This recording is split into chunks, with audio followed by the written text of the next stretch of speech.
Have you ever felt weak, lost, alone, crushed in the fear that the only thing you're ever guaranteed is death?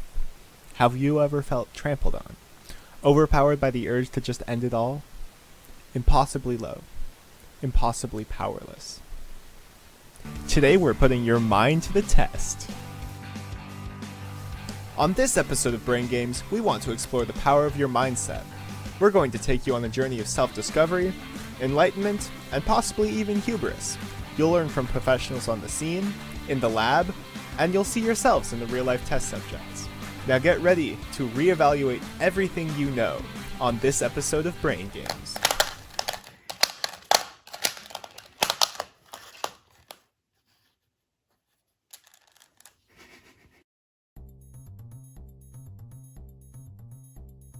Now, it's not a stretch to say that we humans think a lot.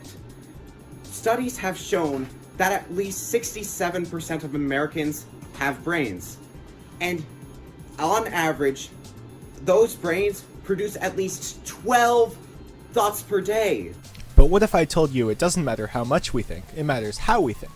We got an expert to explain. See, today we'll be experiencing the power that your mindset has over your own life.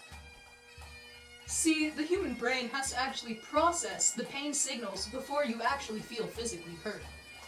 Now, we can see this in our group of volunteers who will be demonstrating their subpar brainwaves next to that of an expert. I've assembled a group of volunteers by means I cannot legally discuss to partake in this next activity. We're going to be testing their mind's mettle in a game of wits, power, and drive. You are going to get hit by a multitude of softballs today. Is that okay? Well, I have a history of stroke. That is great. I came here for the balls, and that's what I'm gonna get. What brings you to this show? Well, I had a really bad accident a couple years ago, and I've been in therapy, and my mindset has really helped me get through this. I really just want people to throw balls at me. I don't want to go back to rehab. That was awful. I'm done with that period of my life. Done with that chapter. Now that you've met the participants, let's get into the game.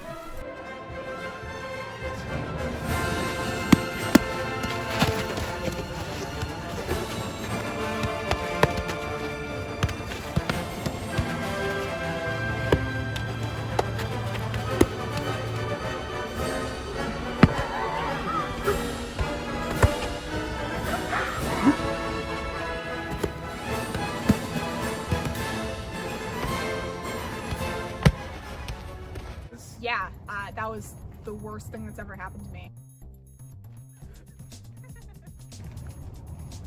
Well, it sure was better than water aerobics class, huh? I'm gonna go call my therapist. Oh, yeah.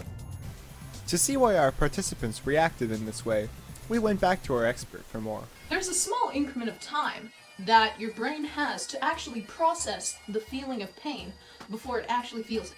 Now, a real brain master can take that period of time and extend it so that the feeling of pain is never actually felt, and those brain waves are never actually completed, so that you'll never actually feel pain. To test this theory, we went right back to the field.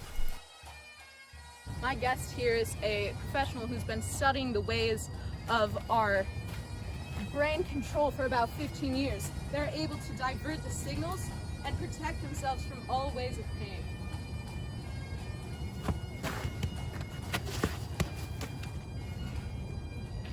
Clearly, they are now processed the signals too much and they're now a vegetable.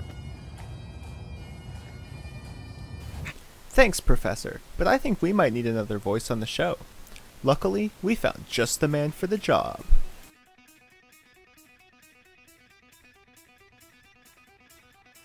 Men have skin too. So what advice do I have for you idiots? Respect yourselves.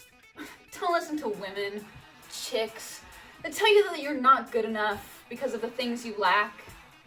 I decided to take my mindset into my own hands. Let me introduce you to a little something I call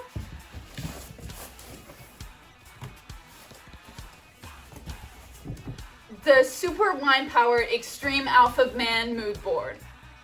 I decided that I was going to make a manifestation board. Now, if you idiots don't know how manifestation works, it means I put it on the board and then it literally happens every single time.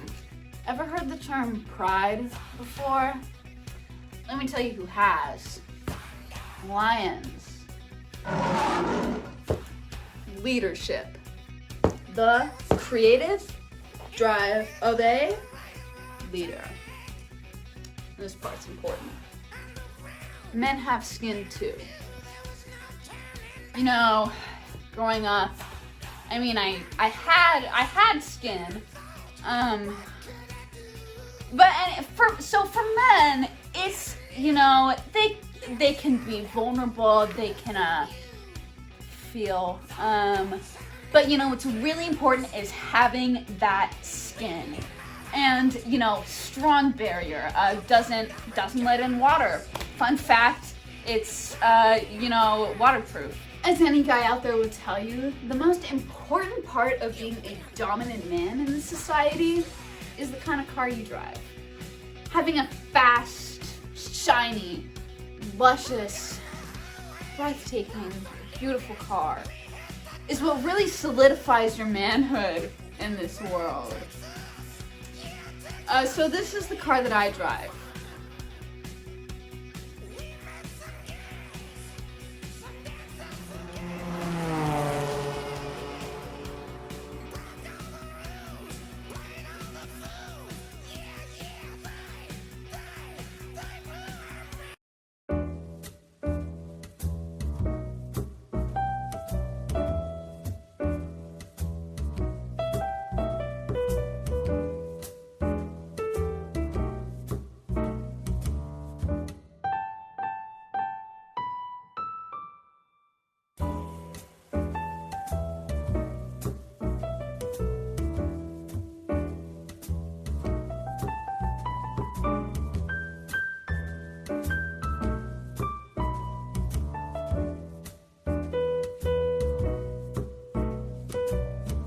Stop! Do you notice anything about these two people that could differentiate them from one another? How about now? Do you see it yet? Follow along as we go through this next game to see if you can spot the difference. We've learned a lot about the power of the brain in the short term, but what about in the long term? Joining with me today are two individuals who we followed over a lifetime, recording their personal philosophies and where that got them. I was scouted by Brain Games when I was 7 years old. I had entered the drawing to participate in the massive opportunity that is this opportunity. And so I was selected. It was a really, really big deal for me as a 7-year-old. Mr. Games has been a really influential person in my life since I was 7. I'm now 27. So I met Mr. Games at a McDonald's.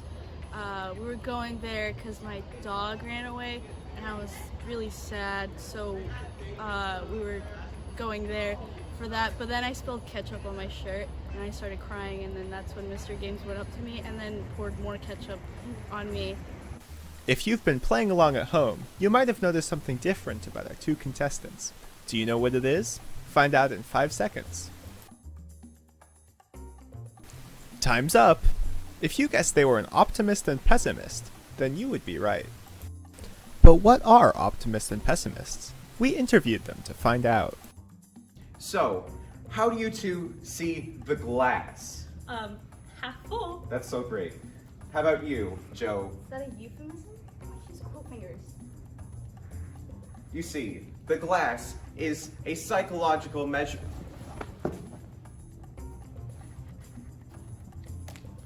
Oh my god. Oh my god.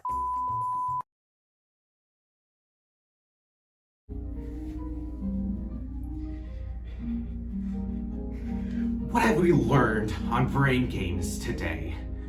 What have we learned about hubris?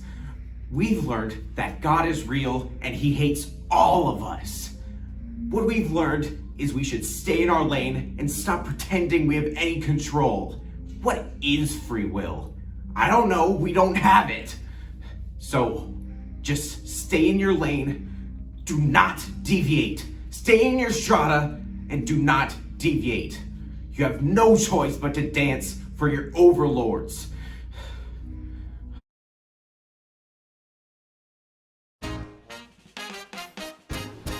are you doing in my house? Cut! Oh, beans! Clearly. This is Cheryl. This one I actually tatted. I'm pretty sick. Can't show you. But this one. This is Leonardo da Vinci. I'm a big admirer.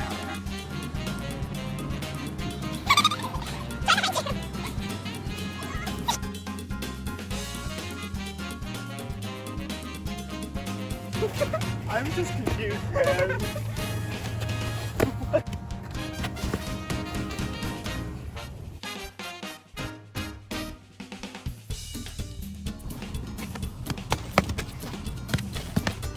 I came here for the balls, and that's what I'm gonna get. Can you not phrase it like that?